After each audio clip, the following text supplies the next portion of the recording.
Bienvenue au jardin vous est proposé par ARS, le fabricant japonais d'outils professionnels pour la taille, la coupe et l'entretien de vos jardins et de vos espaces verts. Vous avez besoin d'un avis, d'un conseil? Consultez-nous sur notre site www.ars-france.fr.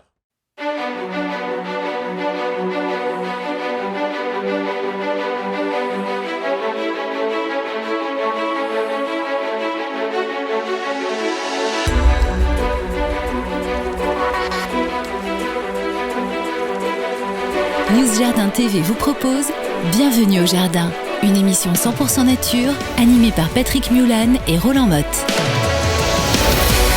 Bonjour à tous, c'est très bienvenue sur News Jardin TV pour ce podcast numéro 4. Nous sommes le 10 avril et à côté de moi, j'ai évidemment l'incontournable Roland Motte. Bonjour. Bonjour Patrick Mulan, l'autre incontournable alors. On va faire comme ça. Voilà, comme ça on est deux, vous voyez. On a fait notre publicité, vous êtes contents. En tous les cas, nous sommes ravis de vous recevoir tous les samedis à partir de 8h. Et encore une fois, comme nous sommes en podcast, eh bien vous pouvez écouter quand vous voulez, et même regarder sur News Jardin TV sur la chaîne YouTube, parce que Nicole est derrière la caméra et elle nous filme pendant toute cette émission qui va vous offrir 1 heure de jardinage vraiment très sympa. Alors on parlera un petit peu de tout, on aura notamment les fraisiers, on aura aussi les paillis, on aura l'occasion de parler de plein de choses. Voilà. Je vous dirai tout à l'heure parce que j'ai pas inventé par cœur le sommaire, mais vous allez voir, on va se régaler. Alors aujourd'hui, nous sommes donc le 10, 100e jour du mois. Ah oui, quand même. De l'année. De l'année, oui.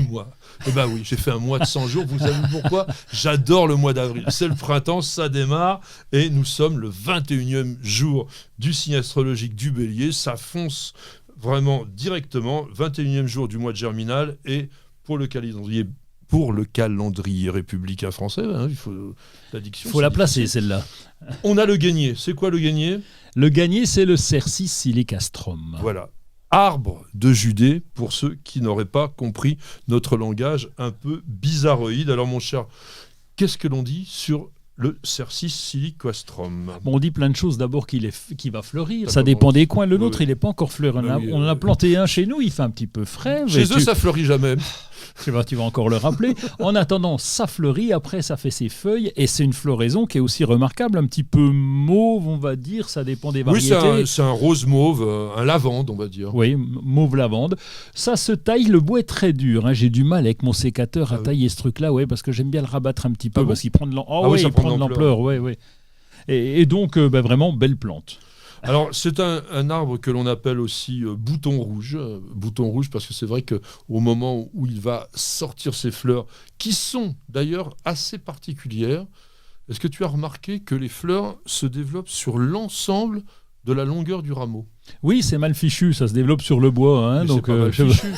Bon. En botanique, on appelle ça des fleurs collinaires, c'est-à-dire des fleurs qui poussent sur des tiges. Parce que d'habitude, les fleurs, ça pousse quand même plutôt à l'extrémité. Ah oui. Et avec ce que l'on appelle des pédoncules, des queues, hein, pour porter les bouquets de fleurs. Ben non, là, même sur le bois vieux, même sur le tronc, on peut avoir directement des fleurs. C'est une particularité botanique. Avec une floraison qui est avant le feuillage. Ah oui. Alors, parfois, ça arrive un peu en même temps, parce que si jamais le printemps est un petit peu doux, c'est vrai que les feuilles poussent. Ça pousse derrière, là, et puis ça y va. Alors, on a quelques histoires autour de cet arbre, et notamment le fait qu'on l'a appelé souvent l'arbre de Judas, parce qu'on dit qu'après avoir trahi Jésus, Judas se serait pendu à l'une des branches de cet arbre, et ça serait donc devenu l'arbre de Judas. Mais comme il était sympathique cet arbre, comme on avait envie de le mettre dans nos jardins, eh bien on l'a appelé arbre de Judée, parce que c'est la région dont il vient, et j'espère que vous en avez un dans votre jardin, que vous pouvez d'ailleurs cultiver en buisson. Oui. Toi qui aimes bien tailler, tu peux le réduire pour qu'il soit simplement un petit buisson. Oui, et son bois, on n'en fait pas grand-chose. J'ai cherché un petit peu pour savoir si on pouvait faire quelque chose avec son bois. Il paraît qu'on fait des manches de couteau, donc ça ne nous emmène pas loin. On fait des manches de couteau. Alors, juste une petite anecdote pour l'anniversaire du jour. Le 10 avril 1740 naissait à Galway, en Irlande, George Leonard Staunton. C'est un botaniste qui a fait pas mal de choses, et notamment qui a travaillé en Chine.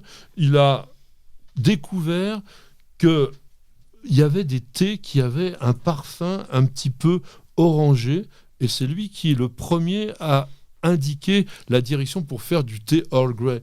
Aujourd'hui, on met de la bergamote dedans. Non, il n'est pas d'accord. Je crois pas, je crois que c'était Astérix, mais de mémoire.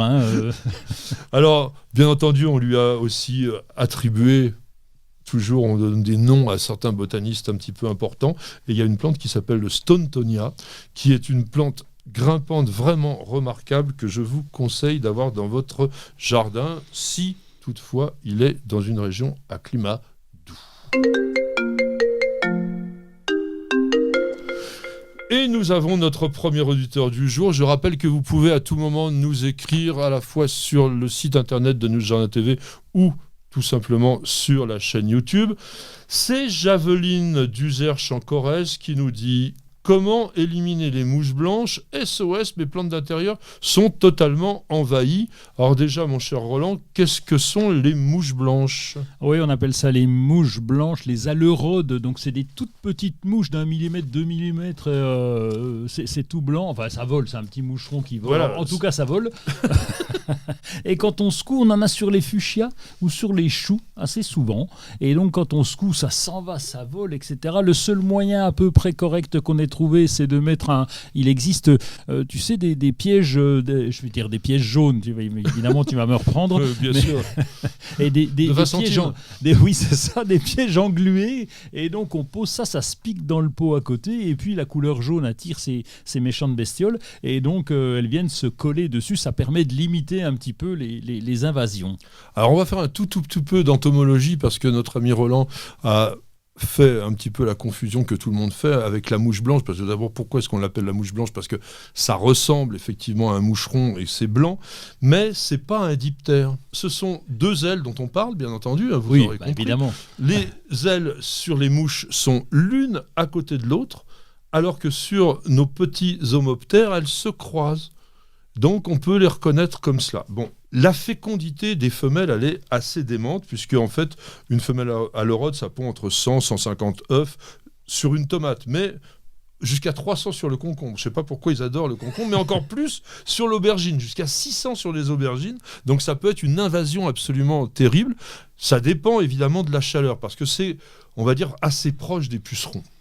Mais tropical, c'est venu de pays où il faisait très chaud. Ça s'est totalement bien adapté, surtout dans les serres, et aujourd'hui on est embêté. Alors, tu parlais d'un traitement, on va dire, mécanique à base donc de ces plaques jaune vif, qui les attire énormément, et ça vient se coller dessus. C'est déjà pas mal. Mais on a une lutte biologique possible, avec des auxiliaires. Ça te dit quelque chose, Encarsia formosa ?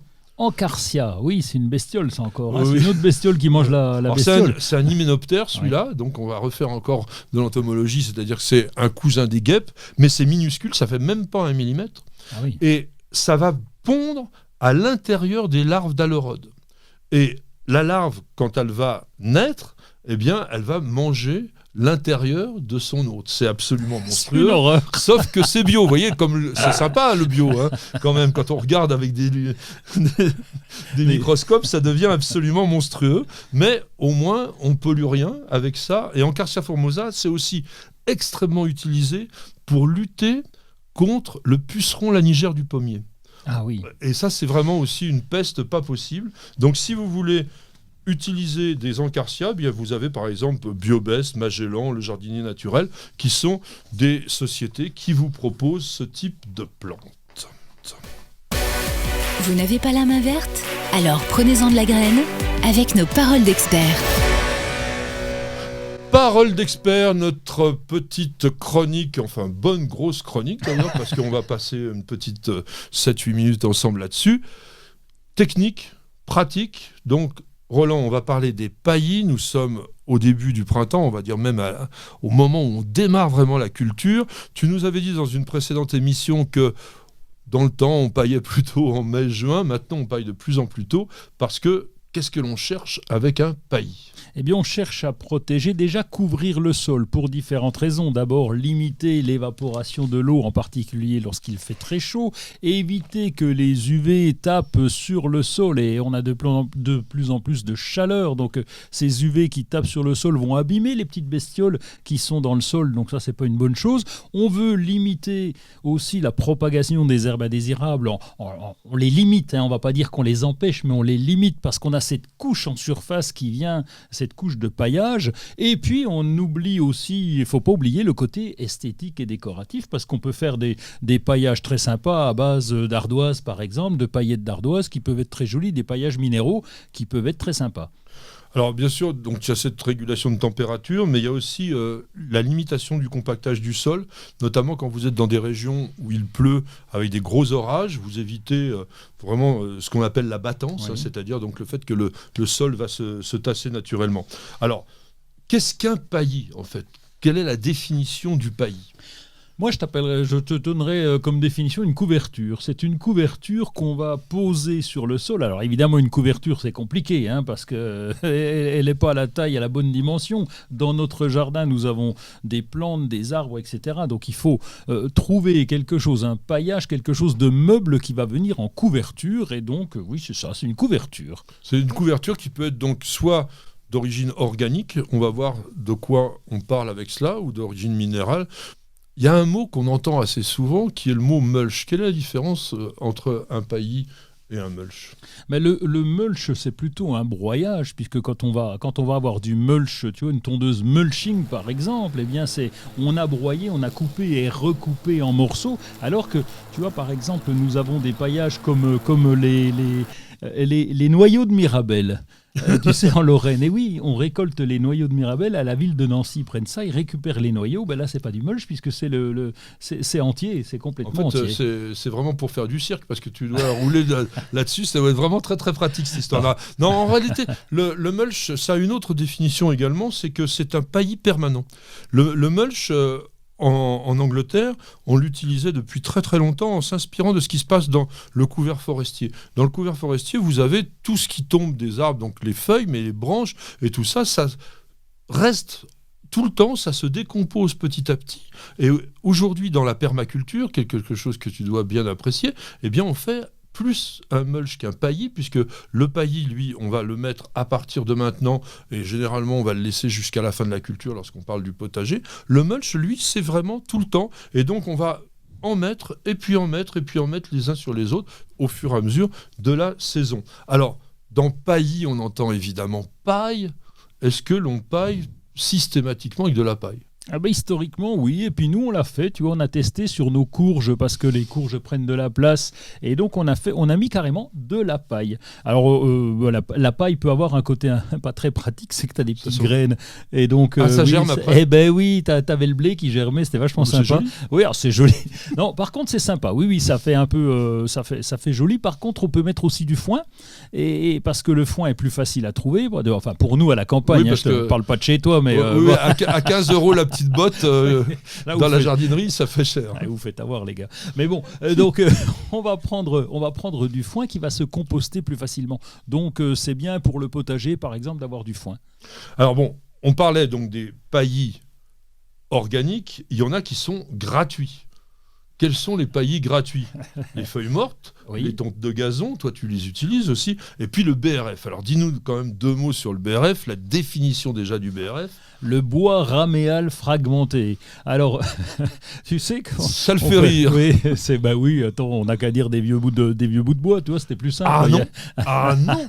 Non, parce que dans le bois raméal fragmenté, il faut que ça soit vivant. C'est-à-dire que vous faites du BRF, par exemple, en taillant votre haie au début de la saison comme maintenant. Là, vous avez quoi ? Vous avez du bois, des bourgeons et des feuilles. Là, en broyant le tout, vous faites du vrai BRF. Si vous faites en plein hiver sur des branches qui sont toutes sèches du broyat, non, là, vous faites du copeau de bois, c'est pas du BRF. Alors, un petit inconvénient sur le BRF, c'est qu'il est très frais, comme tu l'as dit. Il a tendance à attirer un peu les limaces. Hein. On en a mis une fois, on s'est retrouvé avec les limaces qui étaient là-dessus.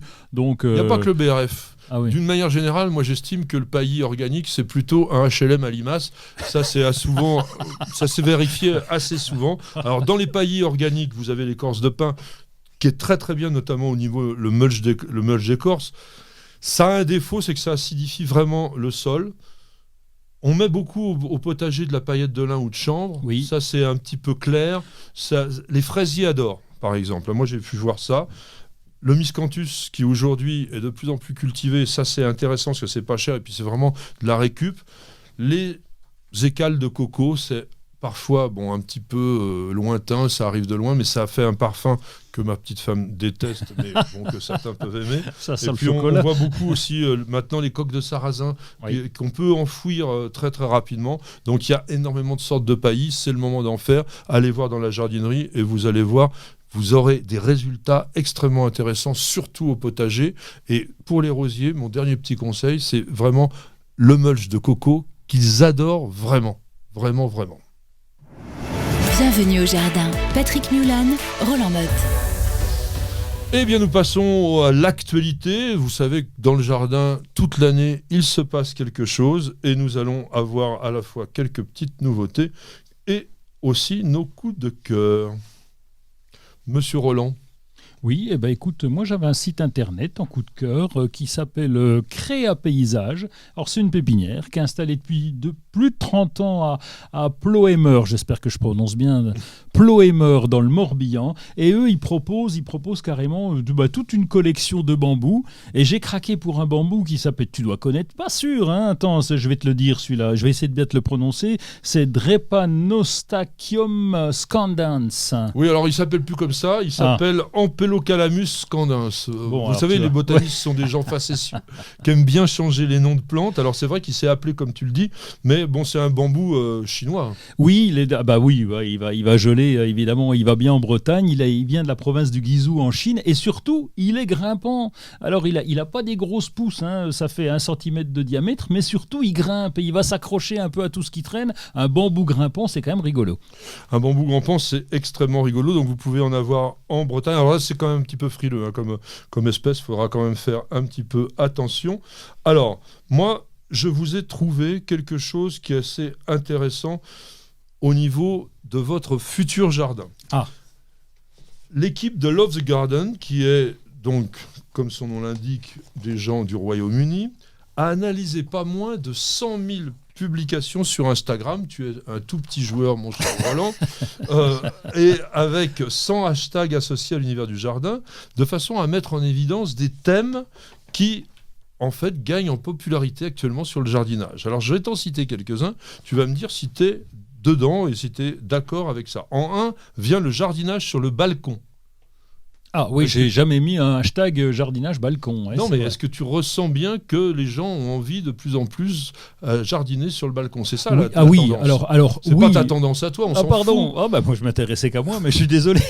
Mais oui, tu as raison, parce que c'est vrai que le jardinage, il est issu de notre campagne et il déborde sur la ville. Et oui, on voit même le potager qui devient vertical. On parle d'hydroponie. Et donc oui, on retrouve du potager, on retrouve du jardin sur le balcon, ça c'est très bien. Alors c'est très bien. En 2 vient le jardin sauvage.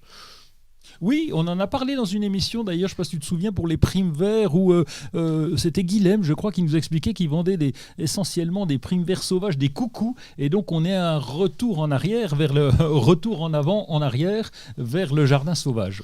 En 3e position vient la tendance intérieur-extérieur, c'est-à-dire on vit dedans-dehors, les plantes d'intérieur sortent de la maison, on en rentre quand c'est l'hiver, etc. C'est un peu ça qui se passe. C'est la véranda et la grande tendance en Suède aussi, où tu sais, tu couvres ta terrasse, ta maison avec une grande serre, comme ça t'es au chaud, t'es tranquille, tu fais pousser de la vigne en Suède, ça marche puisque t'es sous une grande serre. Voilà, sous une grande serre, si vous avez une véranda, c'est sûr que c'est là que tout se passe et que l'on a tendance à avoir les plus belles plantes.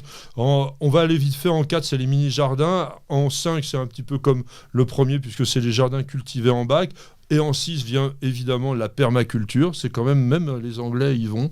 Moi, je ne suis pas un fanat, mais je sais qu'il y a hyper passionné de ça, vous en faites chez vous ?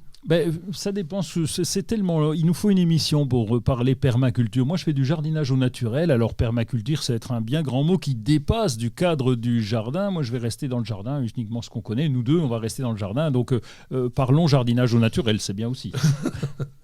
Et les derniers... Ah oui, tiens, une tendance, est-ce que ça te plairait ? C'est un jardin gris. Un jardin gris ? Alors, je vois pas. Il est consterné. Oui, il y a quand même beaucoup gris. de plantes qui ont dans ces teintes-là des verts un peu argentés, avoir quelque chose de très très doux. Alors même dans ta région, il n'y a pas de soleil, il faut bien le dire, hein, vous le savez bien. Bon, quand le jardin est gris, tout d'un coup, il devient coloré. Vous voyez, on met pas les jardins gris en plein cagnard, c'est pas beau. Mais dans ta région, tu devrais essayer. Le jardin gris. Oui, écoute, voilà. On va commencer à repeindre la maison en gris, ça sera très bien. Donc voilà un petit peu ce que l'on peut trouver actuellement dans les tendances du moment. Est-ce que tu as autre chose qui t'intéresse en nouveauté ? Une manifestation, un salon qui va avoir lieu. Alors on est aussi encore une fois en Bretagne, à Pleugueneuc, c'est dans l'Ille-et-Vilaine. C'est quel numéro l'Ille-et-Vilaine, monsieur ? C'est 35. 35, évidemment, tout le monde le sait, au château de la Bourbansais. C'est la première édition et elle aura lieu les 24 et 25 avril. Donc n'hésitez pas, si vous êtes par là, ça sera vraiment sympa. Et maintenant, on se repose 2 secondes pour quelques instants de publicité de nos partenaires que nous aimons bien parce que nous en avons bien besoin.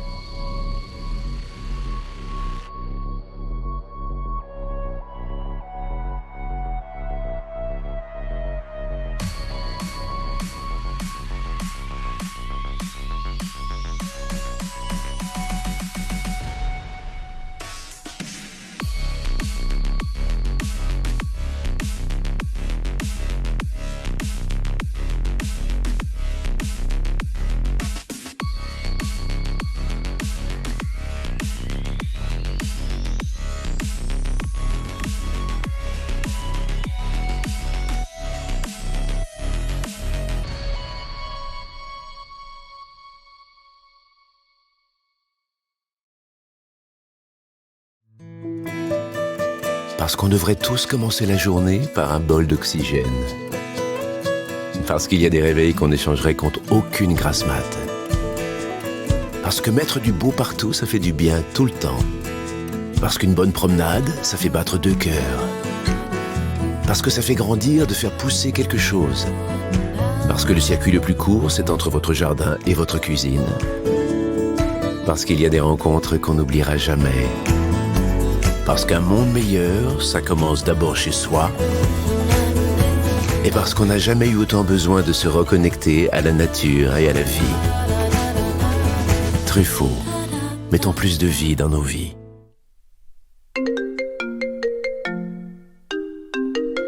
Et le téléphone sonne de nouveau pour une question d'auditeur qui nous a appelé, ou plutôt écrit sur la chaîne YouTube de News Jardin TV. C'est Ibrahim qui habite Fleury-en-Bière. Mon cher Roland, Laurent, peut-on tailler un amamélis qui devient trop encombrant ?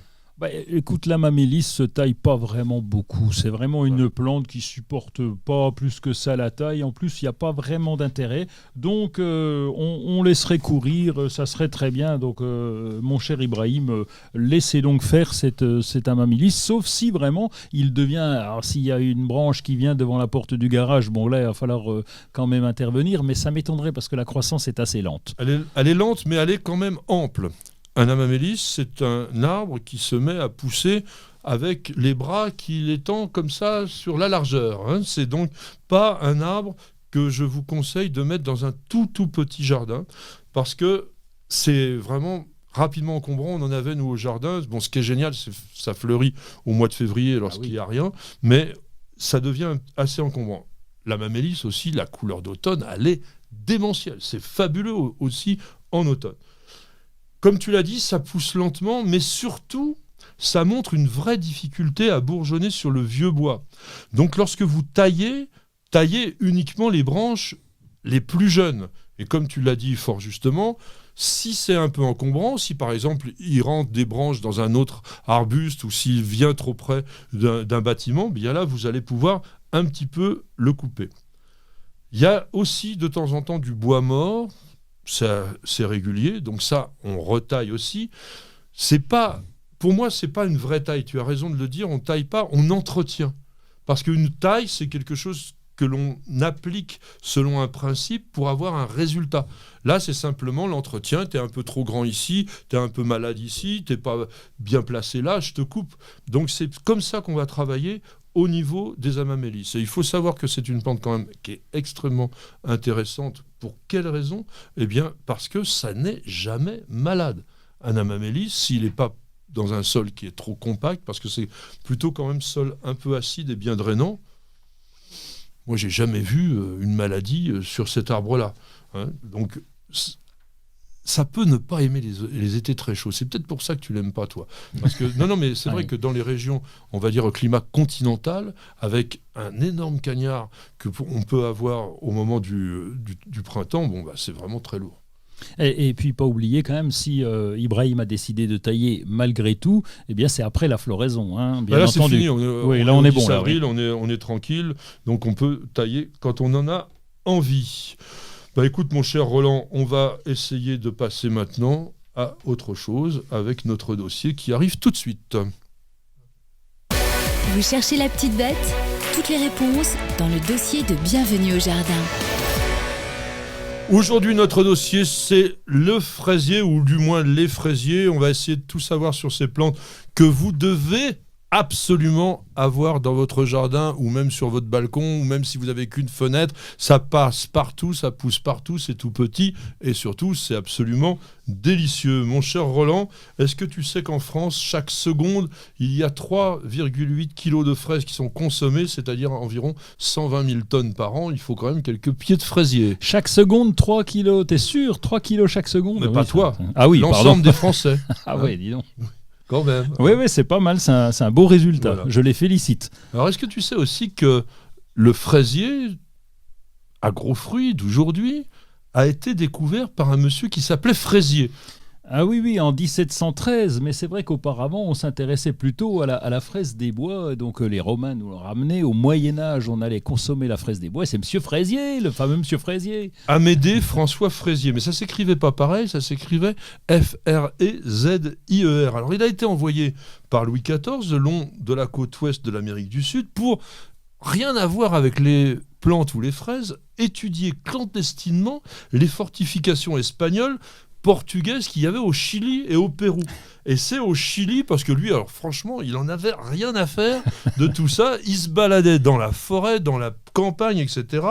Et il a trouvé une plante. Il a décrit ça dans son carnet de voyage de la façon suivante. Ces fruits sont ordinairement gros comme une noix et quelquefois comme un œuf de poule. Alors là, il en avait trouvé des gros. Ils sont d'un rouge blanchâtre et un peu moins délicat que le goût de nos fraises des bois. Donc ce fraisier du Chili, il a été introduit en Europe, mais il ne marchait pas. Enfin, du moins, il ne fructifiait pas. Et il a fallu qu'il y ait un croisement avec un autre fraisier américain qui est le fraisier de Virginie pour que l'on ait les ancêtres des variétés fruitières de fraisiers actuelles.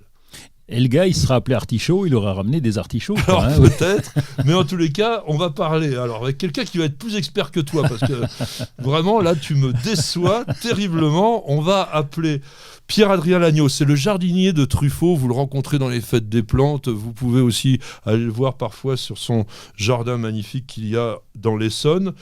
Pierre-Adrien, il cultive certainement des fraisiers. Bonjour Pierre-Adrien, tu es avec nous ? Oui, bonjour Patrick, bonjour Roland, je suis avec vous. Eh bien écoute, c'est un plaisir. Tu as beaucoup de fraisiers dans le jardin Truffaut ? On en a pas mal, oui, on en a pas mal parce que d'abord on est des gourmands et c'est vraiment une plante facile pour se faire plaisir et comme tu disais, on peut la cultiver un peu partout, balcon, une jardinière, on peut y arriver, un pot en pleine terre, c'est vraiment une plante qui est facile.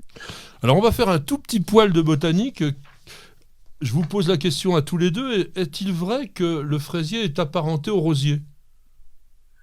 Alors là, tu me poses une colle. Le fraisier appartient à la famille des rosacées. Donc il est à la fois parent des rosiers, mais des pommiers, des poiriers, des pruniers, de tous nos arbres fruitiers. Alors Exactement. C'est vrai que ça n'a strictement rien à voir, sauf que la botanique, au niveau du classement, c'est la fleur qui compte. Eh bien, regardez bien une fleur de fraisier, c'est exactement la base de la famille des rosacées, à savoir une fleur ronde avec 5 pétales. et on a 5 petits pétales blancs qui vont nous donner des bonnes fraises. Alors, on dit que la fraise n'est pas un fruit. Est-ce que vous savez pourquoi ? Parce que je crois que les fruits de la fraise, c'est les petites graines qui sont englobées dans cette chair rouge et qu'on appelle les akènes, c'est ça ? Mais oui, 10 sur 10 pour notre ami de Pierre-Adrien de chez Truffaut. Oui, c'est exactement ça. Donc le réceptacle floral grossit, devient charnu, alors que le fruit qu'on appelle, comme tu dis, un akène, c'est-à-dire c'est un petit fruit sec qui ne s'ouvre pas, indéhiscent, eh bien c'est ce qu'on croit être des graines, eh bien non, ce sont les fruits. La graine étant à l'intérieur du fruit, ce qui vous dit que c'est pas bien gros la graine de fraisier. Et oui, donc le fruit, c'est le truc qui nous reste entre les dents une fois qu'on mange une fraise. D'accord. C'est intéressant, hein. Alors, mon cher Pierre-Adrien, actuellement, donc, dans les jardineries et chez Truffaut en particulier, il doit y avoir quand même pas mal de fraisiers qui sont présents à la vente parce que c'est quand même le bon moment pour les planter. Absolument. Donc, vous les présentez uniquement en godet ou est-ce qu'on peut aussi les avoir à racines nues ? Alors, racines nues, non, mais on a des godets et on a des barquettes, par exemple, c'est des petites mottes, ouais. Des barquettes de 6 petites mottes, 12 petites mottes, il y a différentes présentations. Racines nues, je crois pas qu'il y en ait, j'en ai jamais vu, je crois. C'était dans le temps, ça. Oui. Malheureusement, ça se fait plus. C'est comme pour les rosiers, ça s'est perdu, les arbres fruitiers, tout ça s'est un peu perdu. Un savoir-faire, c'était compliqué, il fallait des jauges avec du sable et autres. Donc tout ça, on fait plus, mais dans les petits godets, il y a beaucoup de choix, effectivement. Alors si j'achète des fraisiers, justement, petits godets, ils sont tout petits, etc., ils vont me donner des fraises quand ? Alors, si c'est des remontants, c'est-à-dire des fraisiers qui produisent plusieurs fois dans l'année, ceux-là, ils vont donner des fraises dès cette année. Dès cette année, en fin de saison. Voilà. En fin de saison, voilà, exactement, plutôt en fin de saison. Et si ce sont des fraisiers non remontants qui ont une grosse production vers le mois de juin, à peu près, mai-juin, alors ceux-là, ils donneront pas de fruits cette année, ils vont bien s'installer tranquillement dans la terre où ils sont plantés, et ils donneront des beaux fruits l'année prochaine. Alors Roland, on a parlé pas mal récemment de paillis. Quand tu plantes tes fraisiers, tu fais un paillis ? Oui, systématiquement. Alors, paillettes de chanvre, parce que le lin, bon, on a passé un peu le goût du lin. Pourquoi ? Parce que il y a des mauvaises herbes partout. Ben oui, il y a le lin qui repousse, et donc on est parti sur le chanvre, et donc le chanvre va très bien. Le paillage permet de garder le fraisier au frais, et surtout, quand il pousse, eh bien, il pousse non pas sur la terre, donc ça limite un petit peu les pourritures du fruit. Voilà. Et toi, Pierre-Adrien, tu fais quoi ? Bah pareil, on les met sur un paillage. Alors effectivement, du chanvre aussi ou du broyat de bois, ce qui protège les fraises effectivement de la terre. En plus, le chanvre, l'intérêt du chanvre, c'est que les limaces n'aiment pas trop passer dedans. Donc, comme les limaces sont un petit peu amatrices de fraises comme nous, c'est bien d'avoir ça. Ça limite un peu. On a complètement zappé aujourd'hui les films de paillage. Oui, parce que les films de paillage, en fait, c'est du plastique. Et en fait, le plastique, c'est pas terrible. Et si c'est bien géré, si c'est bien enlevé, si on laisse pas traîner de petits bouts de plastique dans le sol qui vont s'envoler, qui vont partir dans les rivières, se retrouver dans les mers. Il y a des plastiques biodégradables. Effectivement, il y en a qui se dégradent au bout d'1 an, d'autres au bout de 3 ans. Mais moi, je préfère l'aspect naturel du paillage de chanvre ou des copeaux de bois ou du broyat, tout simplement. C'est plus joli, ça nourrit le sol. Donc, en mettant un paillage végétal, ça va fabriquer de l'humus. Avec la microfaune du sol, va venir dégrader ce paillage et va transformer en humus, qui est la terre idéale pour les fraisiers. Et Pierre-Adrien, je sais que tu t'es lancé dans des tests de culture sur bottes de paille. As-tu testé les fraisiers sur ces bottes de paille ? Alors, on en a fait un peu l'année dernière, mais c'était un endroit qui était trop ensoleillé. Et c'était une terrasse qui exposait plein sud. Et finalement, le test du bottes de paille, ça a un peu poussé. On a eu quelques tomates, quelques blettes, quelques salades, quelques fraises, mais c'était un peu, ça demandait beaucoup trop d'arrosage. Donc, on va recommencer cette année, mais à un endroit un petit peu plus ombragé, parce que le fraisier aime le soleil, mais quand même pas les expositions les plus brûlantes. Et au niveau du sol, mes amis, dans quel type de sol vous conseillez que l'on plante nos fraisiers ? Je dirais humifère et drainant. Riche, humifère et drainant. Et pas trop calcaire, hein, je pense un petit peu acide quand même.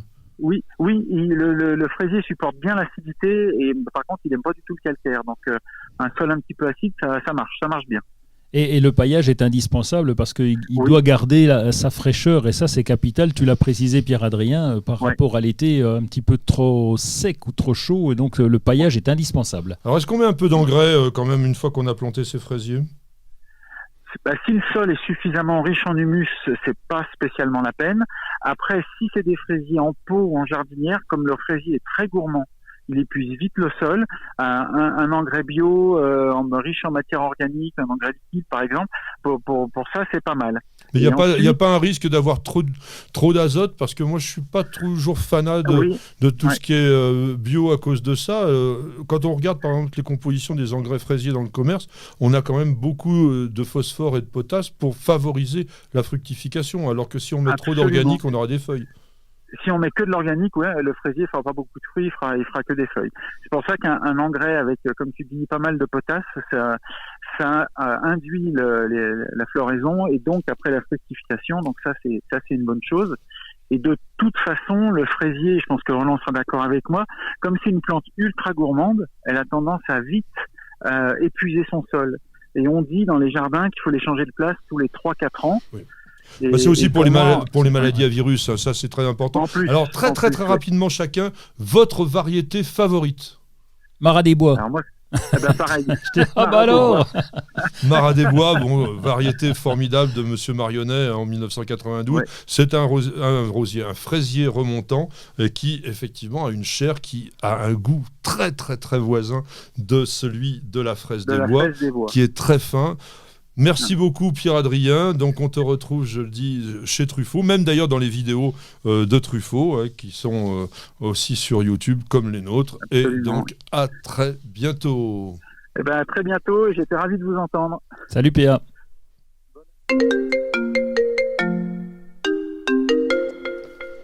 Et voici une nouvelle question qui nous a été posée sur la chaîne YouTube de News Jardin TV. Brigitte de Restigné en Touraine, elle nous demande quels sont les palmiers qui pourraient bien réussir en Touraine. Alors en Touraine, il y en a un paquet. Je vais te griller l'herbe sous le pied en commençant par le Trachycarpus fortunei, parce que celui-là je le connais bien puisqu'il arrive à moins 18. Donc lui, moins 18 si le sol est bien drainé, bien entendu. Mais lui, il est peinard. Et puis après, on a Braea, on a Butia capitata. Butia capitata que j'adore, moi, il est très joli celui-là. C'est limite quand même Butia capitata. Bon. On va revenir sur Trachycarpus fortunei, on l'appelle le palmier de Chouzanne, le palmier moulin aussi. Moulin, il a des feuilles palmées, c'est-à-dire qu'il n'a pas des feuilles comme les phénix ou comme les cocotiers, qui sont, elles, des feuilles un petit peu plus plumeuses, on va dire. Là, on a des feuilles vraiment palmées. C'est un palmier qui vient des zones montagneuses de Chine. C'est pour ça qu'il est extrêmement résistant. C'est pas le plus résistant. Alors le plus résistant, il a un nom absolument à coucher dehors, on ne le trouve d'ailleurs jamais, il a origine en Amérique du Nord, il s'appelle Rhapidophyllum hystrix. Et puis il y a aussi les Nanorops, Nanorops qui est un palmier qui ressemble un petit peu d'ailleurs à notre palmier de Chouzanne, qui est très très compact lui, parce que la particularité de Trachycarpus fortunei, et d'ailleurs on voit qu'il est résistant au froid, pourquoi ? Parce qu'il est couvert de fibres au niveau du stipe.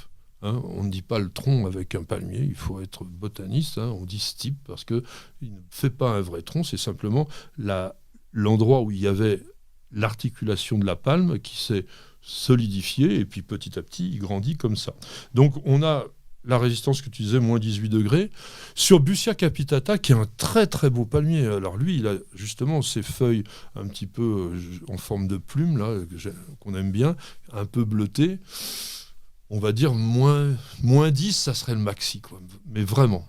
Il fait beau chez Brigitte, elle va pouvoir tenter le coup. Moi, je tenterai le coup quand même, parce que si c'est en situation bien abritée, si c'est plein soleil, bon, évidemment, il ne faut pas que ça soit au sommet d'une colline, chère Brigitte, il faut que vous soyez vraiment dans une plaine, à l'abri du vent, plein soleil, ça pourrait le faire, en protégeant peut-être les premières années, mais ça serait bien, parce qu'il est vraiment très joli, quoi.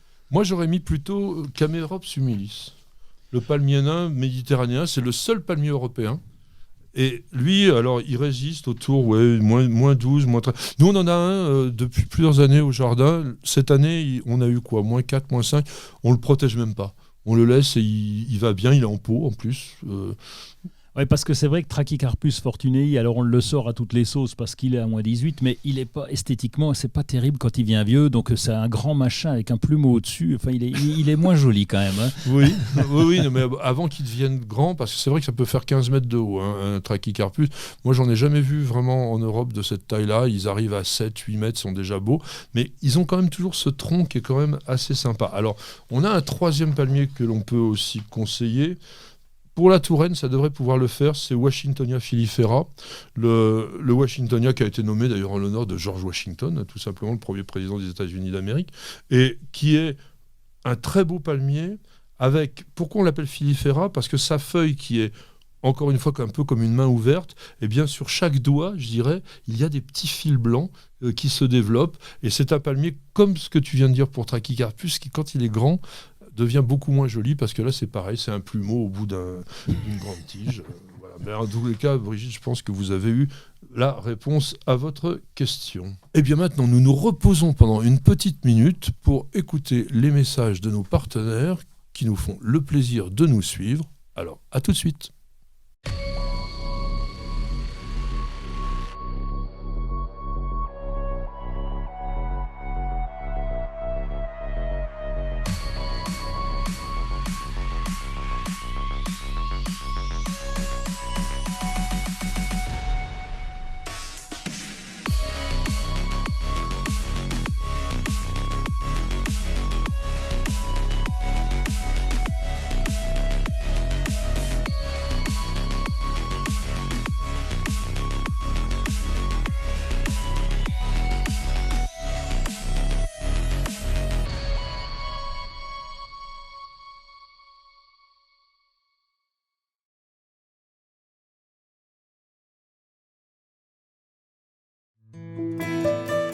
Parce qu'on devrait tous commencer la journée par un bol d'oxygène.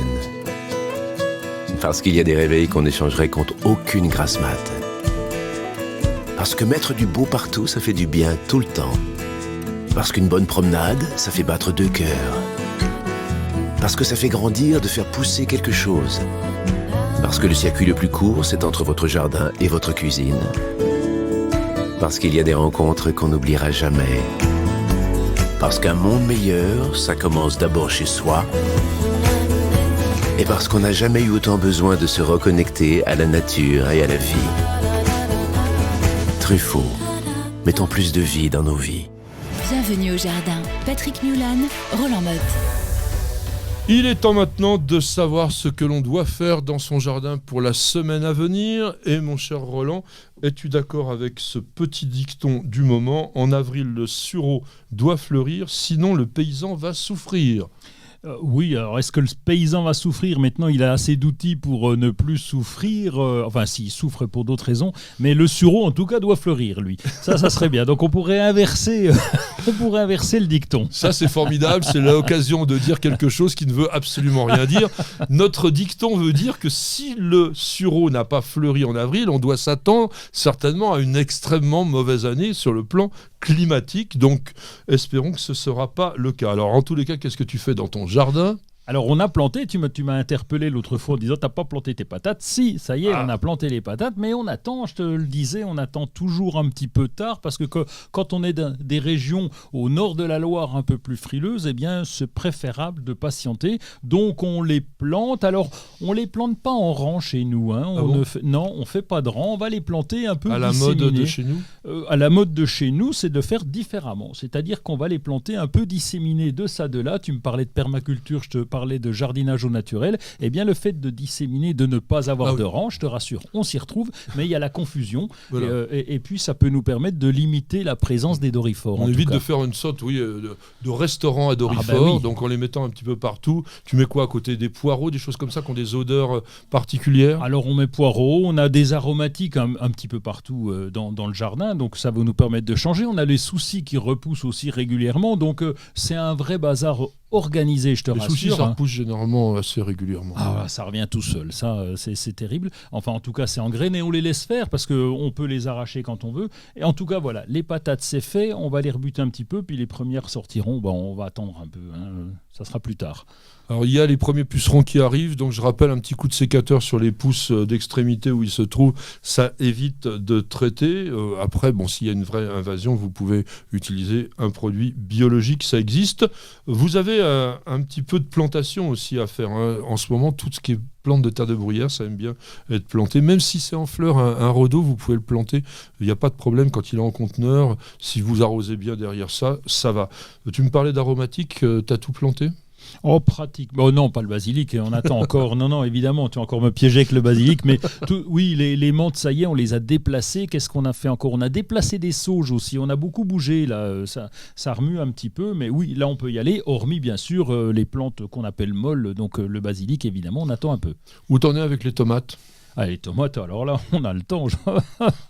Alors, t'en fais dans la serre un petit peu, non ? Non, on n'a pas fait. On en a fait l'an dernier avec le confinement. On avait bien le temps de s'occuper des semis. Et cette année, comme on est un peu sur la route, donc on va acheter nos plants. Voilà, il va faire le feignant, il va acheter les plants comme tout le monde. Voilà, alors que la semaine dernière, il vous a dit oui, il faut semer. Vous savez, c'est vachement bien. J'ai dit ça, moi. Oui, mais j'étais là. Hein, je t'ai entendu. En attendant, pour nos copains horticulteurs, eh bien, il faut leur acheter aussi des tomates. Mais là, j'attends encore. Hein. Là, on a le temps. Mais t'as raison, tu t'es bien rattrapé. Et sur les haricots, qu'est-ce que tu fais en ce moment ? Haricots, les semis, parce que le temps que ça... Alors, j'espère ne pas faire de bêtises, mais on en fait toujours au jardin un petit peu. Le temps de les semer, le temps que ça sorte, donc on va compter 3 semaines, 1 mois. J'espère qu'on n'aura plus de gelée à cette période-là. Voilà, et pour l'instant, ils sont où ? Dans la serre ? Non, du tout. Ils seront en place et ça sera semé dans la semaine. Ouais, parce qu'on trouve maintenant des haricots piqués. C'était quelque chose qui n'existait pas avant. Alors, je voulais te dire, la taille des bruyères. Tu as des bruyères dans ton jardin ? Oui, on a 2 bruyères. On s'est mis des petites bruyères en pot, dont une qui a les cheveux longs et qui a les cheveux retombants un petit peu. On a trouvé ça chez Kérisnel. Oui, Kérisnel, une grande pépinière de Bretagne. Et oui, et donc on les a en pot parce que, comme je te le disais, la terre est plutôt argilo-calcaire ou plutôt calco-argileuse. Et donc on les a mises en pot. Et donc elles sont en fin de floraison. Là. Mais là, si vous avez donc justement des tapis de bruyère qui sont en fin de floraison, c'est le moment de les retailler. Attention, on ne retaille pas sur le vieux bois. La bruyère, c'est un petit peu comme la lavande, ça ne reperce pas bien, donc on fait simplement une taille superficielle de manière à favoriser l'éclosion de nouvelles petites pousses. Et puis c'est très facile, hein, vous pouvez le faire carrément à la cisaille à gazon, mais encore une fois sans entamer le bois. Il y a tous les rempotages maintenant doivent être terminés. Tu fais jamais de traitement, même des traitements naturels. Non, on n'en fait pas. On se débrouille et sur les fruitiers, non plus. C'est-à-dire que nous sommes vraiment les jardiniers purs et durs. C'est à nous de nous adapter. Et puis, mais il y a des problèmes. Hein. C'est pas parce que tu traites pas qu'il n'y a pas de problème. Donc il y a des problèmes. À nous de trouver les variétés qui soient les plus résistantes. Possible, oui, mais en ce moment, donc par exemple, si vous avez des arbres fruitiers de variétés classiques, notamment par exemple sur les poiriers, moi je dirais quand même de faire une bouillie bordelaise après la chute des pétales. Bien entendu, on ne traite jamais pendant la floraison, quel que soit le produit qu'on utilise, parce qu'il faut laisser les abeilles faire vraiment leur boulot de pollinisateur. Mais derrière ça, au moment où va se former le fruit, ça vaut quand même le coup de faire une bouillie bordelaise pour éviter la tavelure, notamment qui est une maladie qui est très très difficile à combattre sur les pommiers et les poiriers.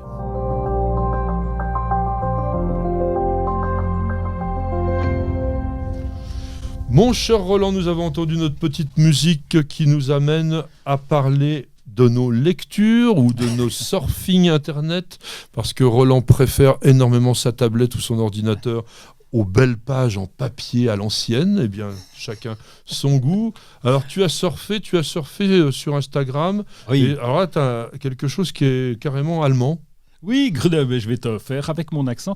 Grüne Liebe Miss Greenball, donc elle s'appelle Amour Vert, cette dame, c'est Sandra, elle s'appelle Sandra, elle a un jardin, alors elle se débrouille, elle est entre la cuisine et les légumes, le potager, donc elle nous montre tous ses conseils. Alors quand c'est en allemand, je comprends rien, mais sinon c'est assez sympa. C'est Miss Greenball, et donc vous faites Miss Greenball, et donc elle fait aussi donc de la cuisine. Elle nous montre un petit peu ses recettes, et puis elle fait elle-même des boules de graines roulées à la main, pas sous les aisselles, mais roulées à la main, et pour les oiseaux. Donc c'est pas des bombes à graines.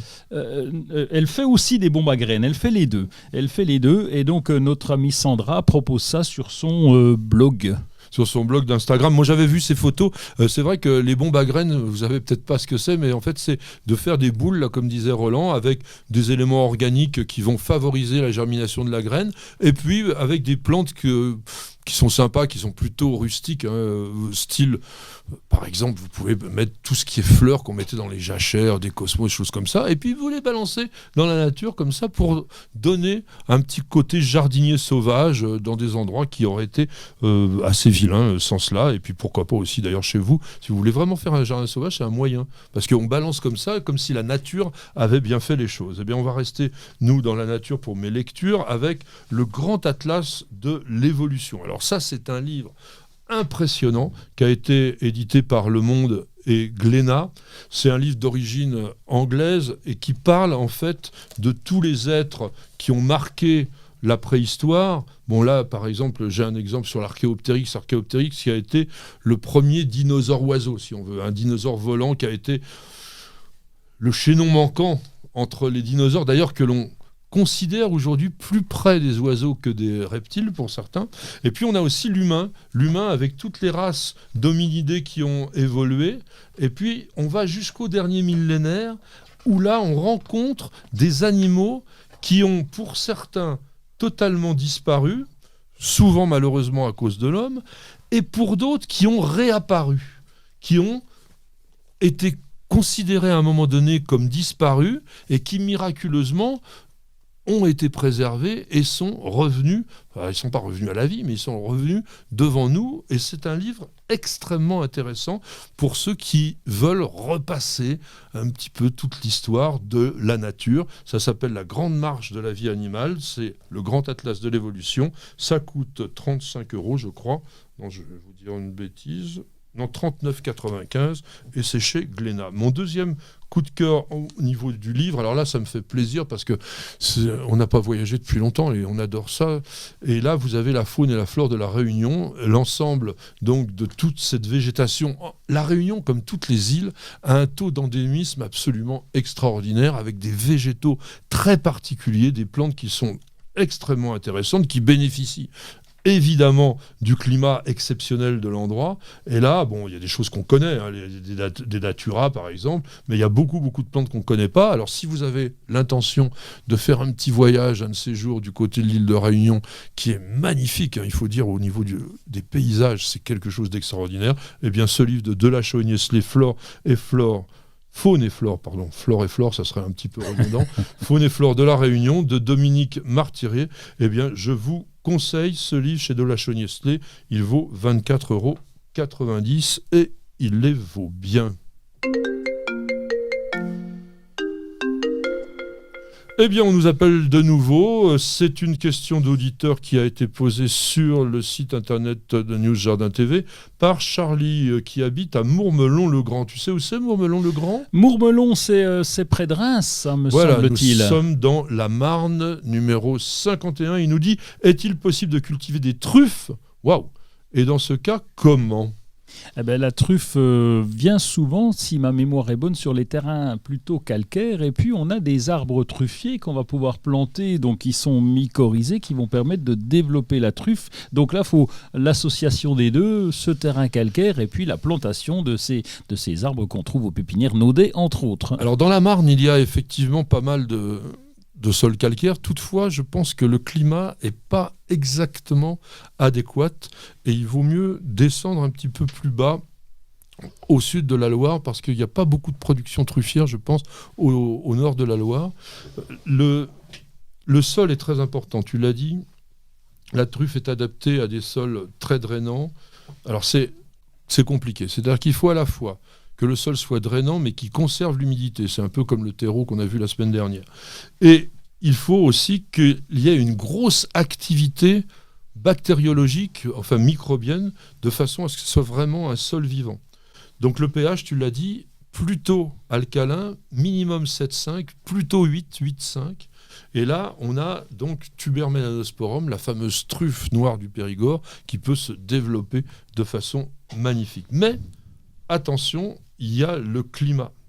Il faut une belle alternance de pluviométrie, d'hygrométrie, donc de l'humidité de l'air, de température. Alors, ça peut avoir un peu froid, mais ça aime quand même bien avoir une forte insolation. Donc, plutôt, malheureusement, pour la région de Reims, un climat de type océanique. Ce sera bien meilleur pour la truffe. Par contre, au niveau du pH, on était bon, hein, Charlie, parce que là, le pH, oui, quand on parle de la Champagne crayeuse, oui, c'est exactement, vraiment dans le calcaire. Mais ça suffit pas.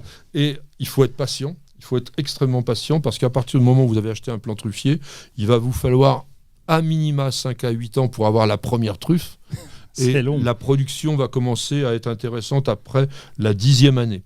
Alors, tu as cité les pépinières Naudet. Moi, je vais en citer une autre qui est la pépinière Robin, qui a été à l'origine, on va dire, de la mycorhisation avec l'INRA, l'Institut national de la recherche agronomique, pour toutes ces plantes truffières. Et on trouve même aujourd'hui, alors ça doit être encore beaucoup plus délicat à cultiver, des arbres mycorhisés avec la truffe blanche d'Alba, la fameuse truffe qui vaut carrément le double du prix de la truffe noire du Périgord, qui déjà n'est pas bien donnée.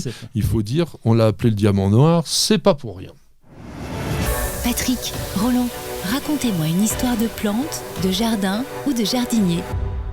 Eh bien, nous allons parler, mon cher Roland, des pyrophytes. Alors, je sais que c'était un mot qui, il y a quelque temps, t'étonnait, mais maintenant, tu as étudié les pyrophytes à fond.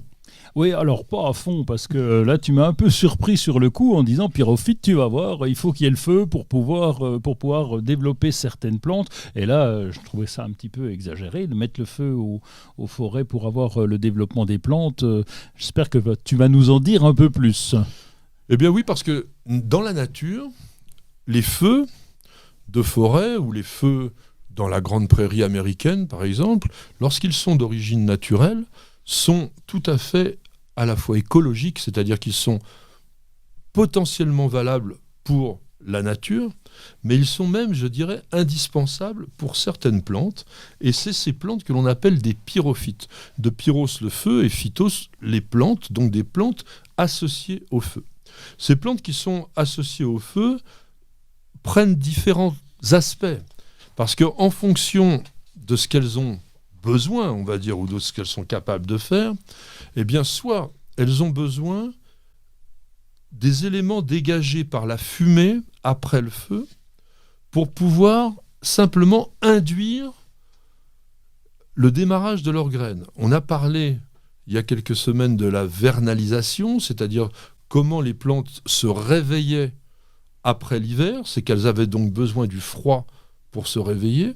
Eh bien, les pyrophytes, elles n'ont pas besoin du froid, elles ont besoin du feu et de cette fumée qui va permettre de déclencher des réactions chimiques qui lèvent la dormance. Il y a autre chose aussi de bénéfique au niveau du feu. Alors attention, je mets beaucoup de bémols parce que je parle de feu naturel lorsqu'ils sont pas trop importants non plus. Il y a 1 an ou 2, il y a tout le parc du Yellowstone aux États-Unis qui a complètement cramé.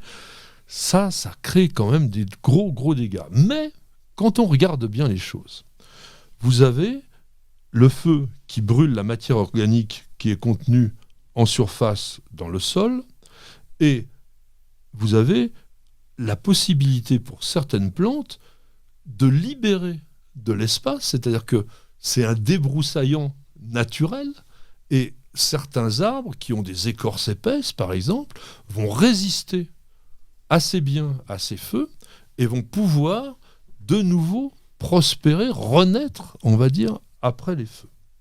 Et ça, c'est tout à fait intéressant parce que ça montre qu'à un moment donné, comme les tempêtes, par exemple, créent de la taille naturelle en cassant les branches qui étaient les plus fragiles ou même en abattant les arbres qui de toute façon étaient vieillissants, et bien là, on a le feu qui nettoie les surfaces et qui permet à certaines plantes de redémarrer, et notamment à ces fameuses pyrophytes dont les graines avaient besoin de fumer.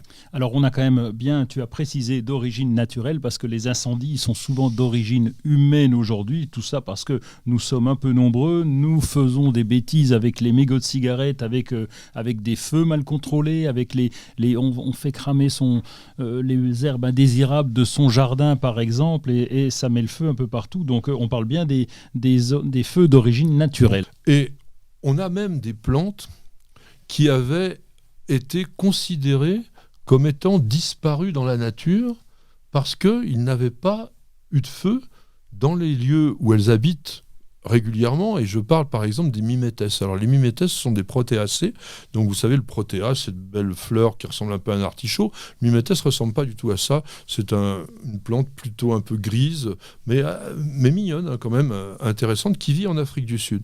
Et on la cultive couramment, donc c'est pas quelque chose qui est devenu rare, mais dans la nature on la trouvait plus.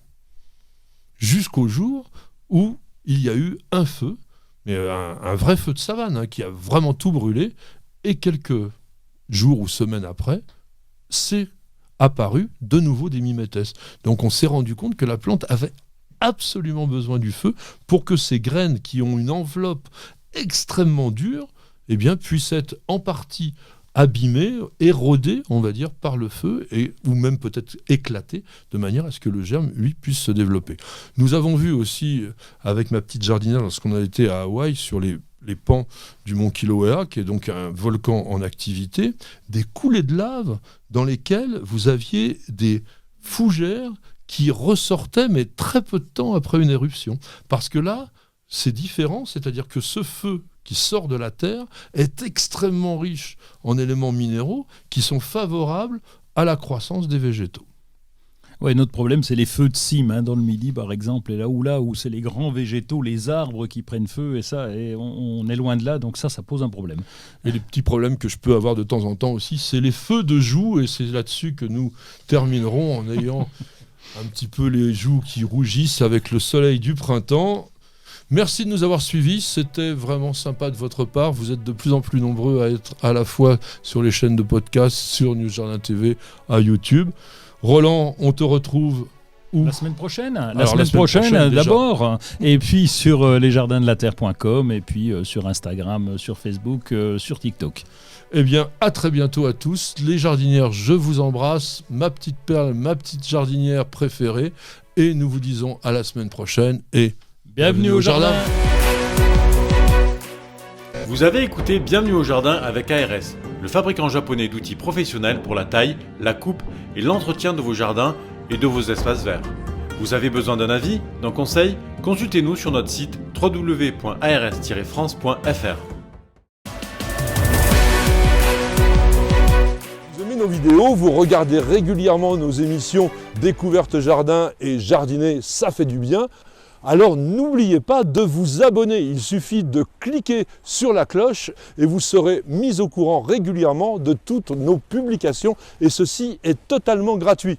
Et puis nous avons également un site internet dans lequel il y a énormément d'informations, alors www.newsjardintv.com, c'est la bonne adresse.